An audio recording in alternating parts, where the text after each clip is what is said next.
simple o repetitiva. Ahora estamos en la parte de abajo, que es más sencilla aún, si cabe.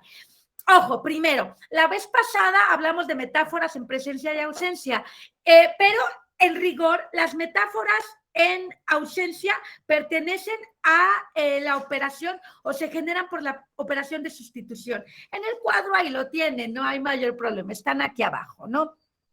Bueno, esas las vimos ya, recuerden, metáfora en ausencia, entonces, en realidad aparece en el cuadro como una metáfora de sustitución. Nada más recuerdo lo que hicimos la vez pasada, porque hoy solamente vamos a ver y a recordar que estarían en este terreno tanto la metáfora en ausencia como la metonimia. Si se acuerdan que la metonimia, pues bueno, es de muchas clases, de autor por obra, de lugar por producto, de continente por contenido y tal. Recordemos, metáfora, se vinculan, se relacionan dos o más elementos porque se parecen en algo. Metonimia, se relacionan dos o más elementos por cualquier otra razón. Si esa razón es en virtud de la parte con el todo, es sinécdoque. Ajá, eso es grosso modo. Entonces, en realidad en el cuadro, tanto, repito, metáfora en ausencia como metonimia aparecen como metáforas de sustitución. Y las vimos la vez pasada.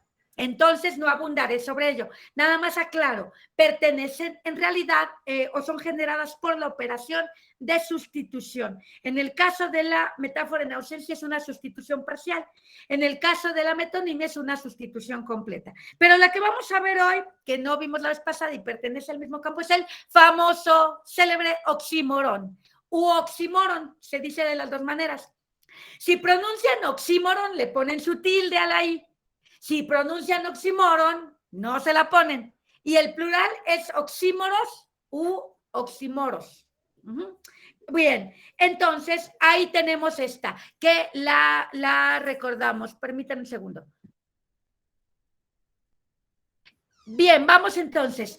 Bien, acá, ay, el post-COVID, qué cosa. Bueno, el oxímoron es muy célebre, es pues una metábola de el otro gran grupo que se ve en la tradición retórica, que son las figuras de oposición. Y cuando digo figuras de oposición pensaríamos como en el ámbito político, ¿no? Pero no, estamos hablando de esas figuras que representan una contradicción y que en rigor son ilógicas, pero son absolutamente expresivas. Muy expresivas y tienen un lugar muy importante en la literatura, pero no solo en la literatura, ¿eh? La verdad es que tienen un potencial tan grande que se usan en muchos ámbitos. Pero vamos a ejemplitos concretos. Hay mecanismos diversos para formarlas, pero el más habitual es un sustantivo con un adjetivo que sean completamente contrarios en su significado. Y la cultura popular tiene un montón. Y la música comercial tiene un montón. Siempre menciono, para más amenidad, una canción de un cantante que seguro todo el mundo conoce, que es Luis Miguel. No es de él la canción, pero pues se la canta. Que es esa canción, es fría como el viento, se llama. Y hay un momento en que le dice a esa dama que es hielo ardiente. Hielo ardiente diferente a las demás. Hielo ardiente, ese es un típico oxímoron u oxímoron. Vean, el sustantivo hielo con el adjetivo ardiente. Eso es absurdo, es ilógico, pero es completamente expresivo. Hay otro oxímoron muy famoso que pertenece al terreno de la mística, fíjense, de la mística judio-cristiana, que es luz oscura. Y también está mucho en el ámbito de la cultura popular. Acá Fátima, como de costumbre, nos pone ejemplos que buscó y el hielo abrasador, pues sería el equivalente. Ojo, porque ese hielo abrasador, como sagazmente habrán notado, tiene una S, no una Z, porque no se refiere a abrazo, se refiere a brasa, ¿no? Un carbón, por ejemplo, incandescente es una brasa. Entonces sería un hielo, pues que quema, ¿no? El hielo, un silencio ensordecedor. Ese es buenísimo. El silencio ensordecedor, ¿no? Es por supuesto, contradictorio, pero cuando hablamos de un silencio ensordecedor, cualquiera puede identificar de qué estamos hablando, ¿no? Cuando se hacen esos silencios horrendos en una situación horrenda, es un silencio ensordecedor, ¿no? Porque es muy expresivo, dice mucho ese silencio. El agudo estúpido, agudo aquí, acá lo puso ya Fátima, ¿no? Significa ingenioso, alguien agudo es ingenioso y es figura de por sí, ¿no? Decimos que alguien es agudo porque es ingenioso, si es agudo estúpido. La docta ignorancia, que además este es del terreno de la filosofía, tal vez, no, bueno, no lo sé, no, porque la filosofía es muy amplia, pero tal vez a Guadalupe Carolina le suene. El de la docta ignorancia, si no recuerdo mal, era Nicolás de Cusa, ¿no? Un filósofo que planteaba esto, pero no solo él, la docta ignorancia que implica una voluntad de aceptar que no se sabe todo y que siempre se puede aprender más y tiene más connotaciones, es un concepto profundo y viene del ámbito filosófico, la docta ignorancia. Docto, por supuesto, significa no necesariamente un doctor en el sentido de ser un médico. Ser docto es ser erudito, saber mucho. Entonces, la docta ignorancia es esa. Las ciencias ocultas, ese es muy bonito porque es como de uso común, ¿no? Y es que ciencia en su origen era conocimiento, ¿no? El saber algo era tener ciencia de algo, no como ahora lo entendemos, como la ciencia como el producto de usar el método científico. Ciencia implicaba en un largo periodo de la historia saber algo, entonces, si tú lo sabes es que lo sacaste a la luz, ¿no? Y decir que está oculto, pues es también por su construcción, un oxímoron. Sociedades unipersonales, esa es buenísima, porque una sociedad diríamos que por definición es un grupo integrado por varias personas, y si es unipersonal, ¿cómo va a ser eso? Pues ahí tenemos este otro oxímoron, y de hecho hay sociedades unipersonales, es verdad que las hay. Música callada y soledad sonora de San Juan de la Cruz, maravilloso, que era un místico también. En el terreno de la mística es muy habitual que haya oxímoron, porque la mística implica como una comunión con la divinidad que incluye la divinidad del todo, por lo tanto, elementos contradictorios, ¿no? Es bien interesante toda esa línea de investigación. Después la verdad es un clamoroso silencio, porque clamoroso, lo clamoroso es lo que clama, clamar es gritar. Entonces, pues, ¿cómo podría haber un clamoroso silencio, un silencio que grita? Pero de verdad, véanlos. Copia original es genial. Copia original, una copia ya implica que no es el original. Bueno, todas estas expresiones, estos oxímoros, pues resultan muy discernibles, ¿no? No hay que explicarlos demasiado. Y nos damos cuenta de que en realidad son ilógicos o absurdos, pero son completamente expresivos. Sabemos muy bien de qué hablamos cuando hablamos de un silencio estridente, o de una luz oscura, o de un hielo ardiente, ¿no? O de un amor-odio, que ahí son dos sustantivos, ¿no? Amor-odio. Ahí está. Bien, el silencio ensordecedor cuando hay inflamación en la membrana timpánica, dice. Acá nos pone otros, Jessica, también, aire asfixiante, claro, ambigüedad explícita, por supuesto, armonía discordante. Este es muy bonito, ¿no? ¿Cómo podría algo que es armónico a la vez es discordante? Ángeles del infierno, por supuesto. Clamoroso silencio, ahí está. Completa selección, esto es interesantísimo. Seleccionar implica que no va a ser todo, se va a escoger algo y decir que está completa. Bueno, pero vean cómo ya ni las vemos como figuras, porque pues ya son muy habituales. Si las piensan un poquito, notan esa contradicción intrínseca, ¿no? Ahí está otra vez copia original, desastre menor, es muy loco eso del desastre menor. Destrucción creativa y desacuerdo unánime, eso es buenísima.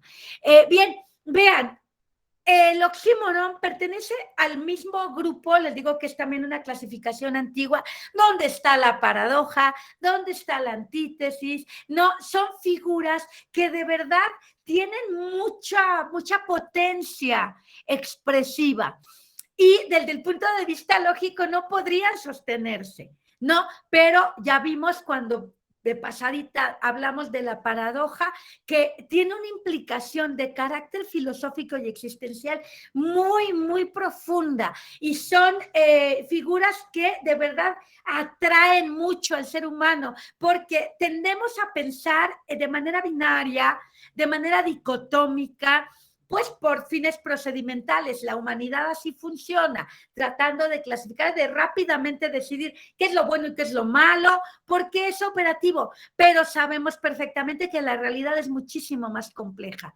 Y las figuras de oposición, como el oxímoron, nos lo revelan.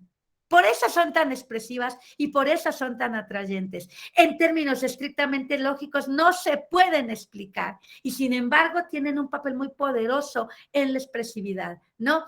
Bueno, ahí lo tienen. El oxímoron sería, pues está aquí en el cuadrito, aquí lo tienen, el oxímoron. Y sería una metábola de la clase de los metasememas que opera por supresión, adjunción o sustitución negativa, el oxímoron. Ahí lo tenemos. Ese es algo que también vemos en técnicas artísticas, pero pues no lo habíamos mencionado acá. También es un metasemema. Y vemos claramente que opera en el significado, ¿no? Porque en el último de los casos, pues decimos, ¿qué diablos está pasando aquí? Por eso es una sustitución negativa, ¿no? Se sustituye algo, pero no se llega a una conclusión. Son indisolubles. El oxímoron, tal como la paradoja, que se considera metalogismo y veremos después también, son figuras que desde el punto de vista lógico, pues sí, son eso, no son paradójicas. Y desde el punto de vista matemático es interesante, se les llama proposiciones indecidibles. No es posible decidir en un sentido u otro. No es posible. Pues ya hablamos un poquito aquí de pasada con lo de la paradoja, que si yo hago esta famosa aseveración de todas las mujeres mentimos y les digo, ¿qué dije? ¿Dije una verdad o dije una mentira? Jamás lo van a poder establecer. Por eso es una paradoja. Bueno, un oxímoron es como una paradoja muy cortita, aunque pues se llama oxímoron, no paradoja, ¿no? E implica esto. Les digo que hay otras maneras de armarla, pero esta es la habitual y con esa nos vamos a quedar aquí. Sustantivo y adjetivo, que se contraponen, completamente se contraponen. Eso es un oxímoron y sería pues un metasemema, opera en el significado. Y ese significado nunca podemos discernirlo del todo. Ese es el potencial. Martín. Perdón, profesora, ¿dijo sustantivo, adjetivo? Generalmente es así, el sustantivo hielo y ardiente es el adjetivo. Gracias. Por ejemplo, aire asfixiante. Si te fijas, los que nos han compartido tanto Fátima Inés como Jessica tienen esa construcción, pero hay otras construcciones, nada más que pues no quiero que nos metamos ahí. Con esto nos podemos quedar con esa construcción del oxímoron, sustantivo con adjetivo totalmente contrapuesto. Maestra, dije que cabía la antítesis, la paradoja, ¿y qué más cabe en estas? Sí, oxímoron, antítesis, paradoja y a ver si ahorita me acuerdo. Es una variable un tanto extraña, la hipálaje, que ahorita vamos a ver la hipálaje. La hipálaje también opera por supresión, adjunción, por sustitución, pues, y en ese caso sería parcial. Vamos a ver la hipálaje. Vamos a ver, voy a ir anotando acá, ¿no? Reducción al absurdo, dice Carmen, claro, una reducción al absurdo. Sí, está asociado, no es tan exactamente así, pero sí podría ser. A ver, les voy a anotar entonces primero el oxímoron, lo voy a anotar con acento y sin acento porque ambos son correctos. Ahí está. Ahora vamos a ver la hipálaje, que es muy linda. Le encantaba a Borges y a Milton y a Dante Alighieri y tal. El oxímoron implica un desplazamiento. Hay gente que lo considera una metataxa porque afecta el orden de la oración, pero también se puede argumentar como metasemema y a mí me gusta más argumentarlo así. A ver aquí, ahí está. Fátima nos comparta. El loro temeroso del avaro. Muy buenos ejemplos. Se produce hipálaje porque, observen, ¿quién es quien tiene el temor? ¿Quién puede tener el temor en esa oración? El avaro es el que teme, no el oro. Hagan de cuenta, cuando veo esta figura siempre les digo, hagan de cuenta que un adjetivo se echa a correr y se va a otro lado, ¿no? Entonces sería, aquí el temeroso es el avaro, pero se va al oro, el adjetivo temeroso, ¿no? Se va hacia otro lado, se desplaza, sustituye, hace una operación de sustitución en el orden de la oración. Por eso es que también puede ser una metataxa, ¿no? ¿Quién es el que se lamenta su barba soplando al viento por el ocaso del otoño? Ajá, Ok, es el viento el que soplaría. La noche está estrellada y tiritan azules los astros a lo lejos. ¿Quién puede tiritar? Pues la persona, no los astros. En los que le gustaban mucho a Borges también son muy lindos. Hay uno que utiliza en un prólogo que dice que va caminando en una biblioteca a la luz de las lámparas estudiosas. Y evidentemente las lámparas no estudian, son los lectores los estudiosos, ¿no? Ahí están las lámparas estudiosas. También alude a Leopoldo Lugones, que en un poemario que se llama El lunario sentimental habla del camello diciendo el árido camello del desierto. Es el desierto el que es árido, pero él le pone el adjetivo al camello. Y habla también, hace alusión a uno que le gustaba mucho a Borges, que aparece en la Divina Comedia de Dante Alighieri, donde dice que van Virgilio y Dante, van oscuros bajo la noche. Ajá, por las sombras. Evidentemente es la noche la que es oscura, no ellos. ¿Sí? ¿Notan eso? Armemos una ahorita. Por ejemplo, podemos decir, que, a ver, armemos una, por ejemplo, si dice Fátima, me asusta la retórica, lo cual es una antífrasis, porque sé que no le asusta, le divierte, pero podemos decir, me asusta el libro de la retórica general, ¿no? Puede decir, Fátima leía el asustado libro, ¿no? Porque quien está asustada es ella, ¿no? O Martín lee el divertido diccionario. Supongamos que Martín se divierte con los diccionarios. Yo creo que sí te diviertes con los diccionarios. Entonces podríamos decir eso. Martín está hojeando el divertido diccionario. Es obvio que es Martín el que se divierte. Si se dan cuenta, pasamos el adjetivo a un sustantivo que está en la misma oración. Hay otras maneras de hacer hipalaje, pero quedémonos con esto. Tenemos una oración y hay dos sustantivos. Y uno de ellos tiene un adjetivo. Ese adjetivo se echa a correr y se va al otro sustantivo. Ajá, vamos a ver. Exactamente, dice Fátima acertadamente, que se puede confundir con la prosopopeya, por supuesto. Es más, diré otra cosa más grave, digamos. La hipalaje es un tipo de prosopopeya o la prosopopeya es un tipo de hipalaje. Es una hipalaje y es una prosopopeya a la vez. La mayoría de las veces, no siempre, pero puede ocurrir. Por ejemplo, en este caso, ¿no? En el caso del árido camello del desierto. Ajá, el desierto es árido, eso no es una prosopopeya. Es cierto, el desierto es árido, pero si hago la hipalaje y es el árido camello, entonces estoy haciendo prosopopeya. O a la luz de las lámparas estudiosas, ¿no? Voy caminando en la biblioteca a la luz de las lámparas estudiosas. Quien es estudioso es la persona que está leyendo el libro. Ahí no hay prosopopeya, ¿no? Una persona sí es estudiosa. Pero si hago la hipalaje y la lámpara es estudiosa, ahí a la vez que hice la hipalaje, genere una prosopopeya, ¿sí se dan cuenta? Ajá, ahí está. No siempre, pero puede ocurrir que la prosopopeya sea a la vez hipalaje. Y esto pasa mucho. A la hora que hagamos ya el análisis de los textos de ustedes y tal, veremos cómo una sola figura puede ser varias figuras a la vez. ¿De acuerdo? Esto complejiza el asunto, pero por eso vamos a hacerlo muy práctico en su momento. Entonces, ahí tenemos la hipalaje. Y observen esto, ¿no? La hipalaje está haciendo una sustitución. De pronto, se sustituye, al desplazar el sustantivo, sustituye características de una cosa y se las pasa a otra, al otro sustantivo. La aridez del desierto pasó al camello. Lo estudioso de los lectores pasó a las lámparas. Ajá. La oscuridad de la noche pasó a Dante y Virgilio. Esa es la hipalaje. Y una última que vamos a ver hoy, que es, pues, esta en la que yo decía que Marta Patricia se tiene que sentir como pez en el agua, y que ya habíamos visto en otra casilla, pero también se clasifica como metasemema, y me parece que es todavía más acertado que ahí se le clasifique. Se le denomina dilogía, ya la vimos como metataxa, pero también tiene otros nombres, y vamos a usar el otro nombre acá, que es justamente son otras dos, perdonen ustedes. La dilogía, que también se denomina equívoco, ¿no? En el equívoco, la dilogía, hay dos, vamos a ver la dilogía y el retruécano, que es donde que Marta los hace todo el tiempo.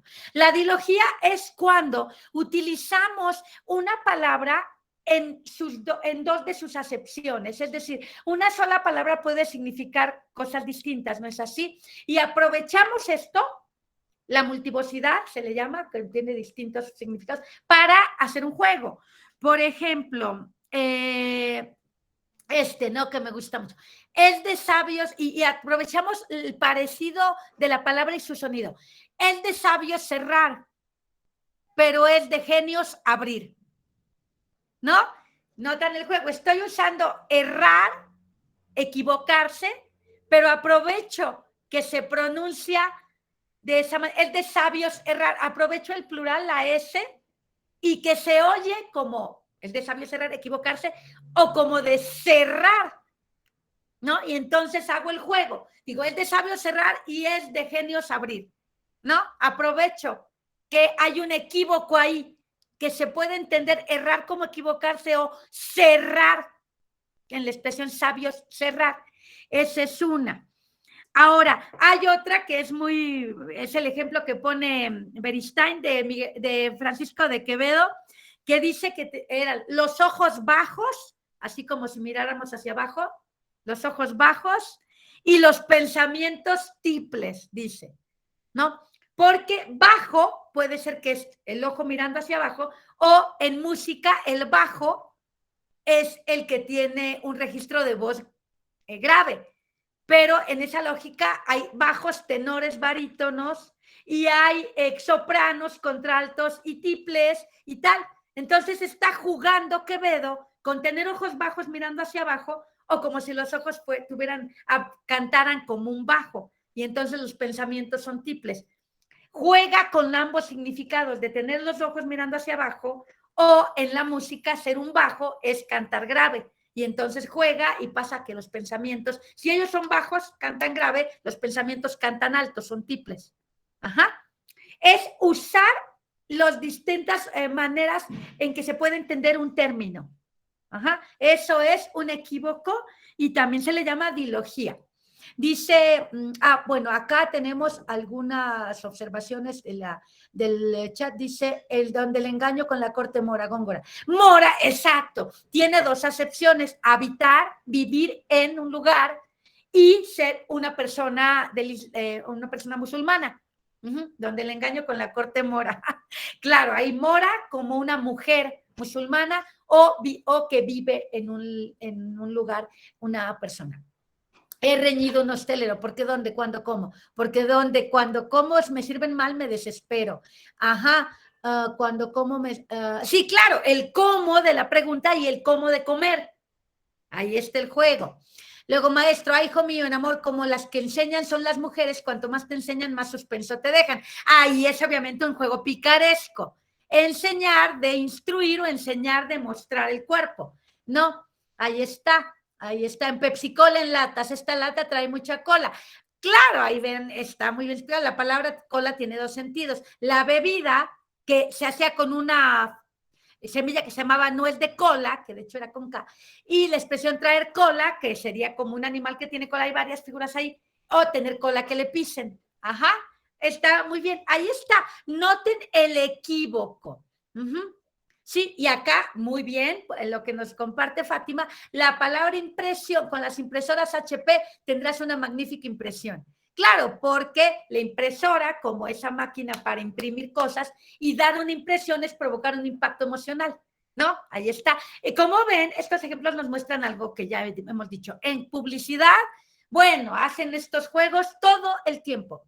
Esa es la dilogía o equívoco, y es divertida, ¿no? Dice Jessica que entonces en la palabra que se desplaza se cambia por una que se relaciona lógicamente con ella y aparece complementando dentro del mismo enunciado a la palabra sustituida. Por eso podemos saber cuál palabra se sustituyó que no le corresponde, porque el complemento forma automáticamente un estrecho vínculo entre ambas palabras. Sí.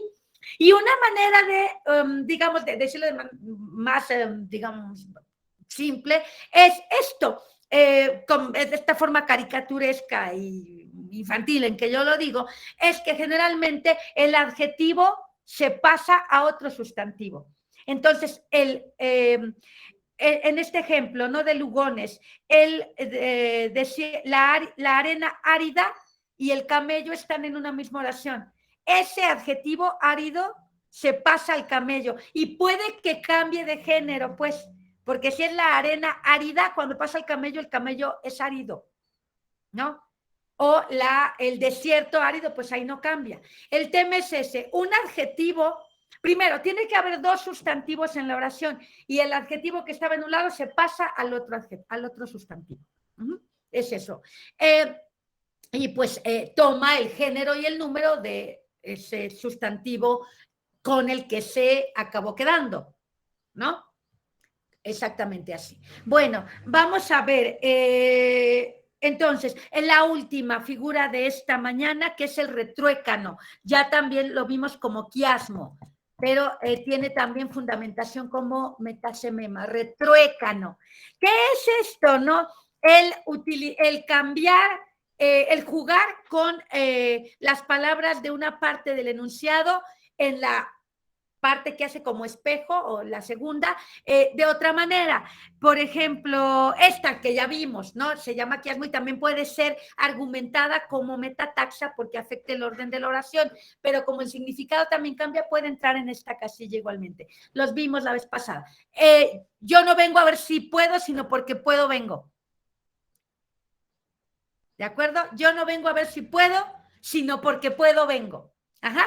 El puedo y el vengo están en las dos partes, de otra manera, organizados de otra manera, como en una especie de espejeo. Esto es un retruécano. El otro, como el que vimos, fue que está en esa cumbia que les comentaba, quieres la que tienes y no tienes la que quieres. Ajá, esos son retruécanos. Juegos donde hay un espejeo, términos que se juegan de otra manera en la segunda parte del enunciado. Eso lo llamamos quiasmo y también se llama retruécano. O antimetábole, que tienen muchos nombres las figuras, pero retruécano es más habitual y creo que lo podemos situar en el cuadro con ese nombre. En el retruécano se cruzan, ¿no? Los sentidos jugando con esas palabras. Hay una lira, se llama, una forma estrófica muy linda, con la que se hacían poemas en los siglos de oro, y Sor Juana tiene uno que a mí me gusta mucho, y que dice algo así como, si la flor delicada, habla de una flor y una peña, ¿no? Un monte. Dice, si la flor delicada, si la peña que altiva no consciente del tiempo ser hollada, ambas me imitan, aunque variamente, ya con fragilidad, ya con dureza, mi dicha aquella y esta mi firmeza. Ajá, se hace como un espejeo, ¿no? Acá Fátima nos pone varios retruécanos muy bonitos. Hay grandes libros en el mundo y grandes mundos en los libros. Fíjense, libros y mundo se juegan en la primera parte de la expresión y en la segunda se acomodan de otro modo y forman un sentido ingenioso. No hay camino para la paz es el camino. Buenísimo, el de Gandhi. Necesitamos vivir simplemente para que otros puedan simplemente vivir. También de Gandhi. Siempre se ha de sentir lo que se dice, nunca se ha de decir lo que se siente. Buenísimo, cuando flautas pitas de Góngora. En este país no se lee porque no se escribe o no se escribe porque no se lee. Si se fijan, se hace un cruce de elementos, un espejeo, y ese es el retruécano. Con eso nos vamos a quedar. El retruécano, tanto como la dilogía, pueden argumentarse, el primero, el retruécano, que tiene un espejeo como permutación inversa. Y la dilogía puede ser una permutación indistinta. Ajá. Porque la permutación ocurre en el sentido. En lugar de decir, bueno, es necesario cerrar, pasamos al sentido de abrir y cerrar y luego lo jugamos en la segunda parte, ¿no? Muy bien. Entonces, todos los que hemos visto hoy, son metasememas que operan unos por sustitución y otros por permutación, ¿de acuerdo? Comer para vivir, no vivir para comer, es otro retruécano muy famoso.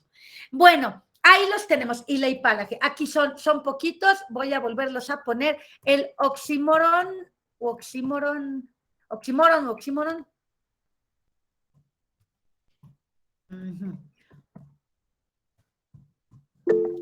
Ahí está la primera, oxímoron, oxímoron, hipálaje,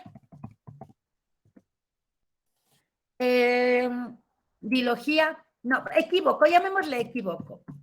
Es que esa parte se usa bastante en el ámbito literal, equívoco. Equívoco, bueno, ¿saben qué? Le voy a poner su nombre alterno. O dilogía, no todos los nombres alternos. Y retruécano. Ahí están. Son 4 figuras las que hoy vamos a ver. Alejandro, por favor. Sí, ¿cómo dijo que el metasemama del retruécano? ¿Permutación qué? Está apagado su micro.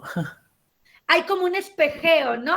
Haz de cuenta, por ejemplo, en el de aquí, uno de los que nos pone Fátima, ¿no? Hay grandes libros en el mundo, la palabra libros y mundo se permuta tanto del lugar como en el sentido. Y entonces libros y mundo pasan a la segunda parte de la expresión y se permutaron del lugar, pero es como en espejo, por eso es inversa. Okay. Por eso es inversa, por el espejeo. Se cruzaron, digamos, ¿no? Sí, también, bueno. Y la otra es indistinta. La otra es indistinta, es decir, la dilogía es indistinta porque no sabemos, no hay necesariamente una simetría, ¿no? Como en esta es de sabio cerrar, pero es de genios abrir, no aparecen cerrar y abrir en otra parte de la oración. Nada más se permutan dentro de la misma, ¿no? En el retruécano, para identificar el retruécano, vean que haya estos 2 términos que aparecen en la otra parte de la expresión, organizados de otra manera y con otras distintas palabras. Bueno, ahí están. Bueno, como siempre y como lo hace Martín, todo el mundo pueden ver ejemplos de internet y tal y cual, pero no olvidar nunca, nunca, nunca a Beristain, porque ahí los define y tal. Entonces tenemos estas 4 figuras, estas 4 metábolas, todas son metasememas. Genial, Martín, aquí te saluda el de que tengo acá. Bien, son estas 4, con ellas vamos a organizar lo de hoy y vamos a hacer lo de siempre. Por cierto, recuerden, todos los ejercicios de esta materia tienen la misma lógica. Comentan el tema usando las figuras del día. Eso es todo, ¿no? Esa es la instrucción para todos. Entonces, pues adelante. Son 4 y en este momento son las 10:35. Entonces, bien, no pasa nada, 10:35. Pues bueno, vamos a dar un poquitito más de tiempo para que nos dé tiempo de lo demás. Así que vamos a regresar a las 11:15. No es tanto, son 5 minutos menos. Entonces, van a ser 40. Sí, aquí están ya arribita, Carlos, si las ves, aquí las tenemos arriba, pero las voy a poner en un solo renglón por si hay quien no las ve arriba, por la razón que sea. Ah, sí, claro, si regresaste recién no las vas a ver. Bien, las demás personas pueden comenzar en este momento, anoto para Carlos y regresamos a las 11:15. Las repito mientras las escribo para Carlos y para quienes las quieran oír otra vez. Primero es el oxímoron u oxímoron. Oxímoron u oxímoron. Recuerden que el plural es oxímoros u oxímoros. Luego es la hipálaje. Si tienes duda, te vas al diccionario de Beristain y ahí verás la definición y los ejemplos, Alejandro, y quien tenga este mismo asunto. Luego el equívoco o dilogía. Y por último, el retruécano. Ahí está. Bien, ahí los tienes, Alejandro, y para las demás personas. El nombre del ejercicio, sí, muy buena pregunta, es el número 11 y es metasememas 2. Maestra, y igual es hacer un poema, un cuento. Un poema, un cuento, un pequeño ensayo, un arranque de novela, etcétera. El que ustedes gusten, pero que comente el asunto y use las figuras. Metasememas 2 se llama y hacemos lo de costumbre, que es poner los apellidos en altas y bajas.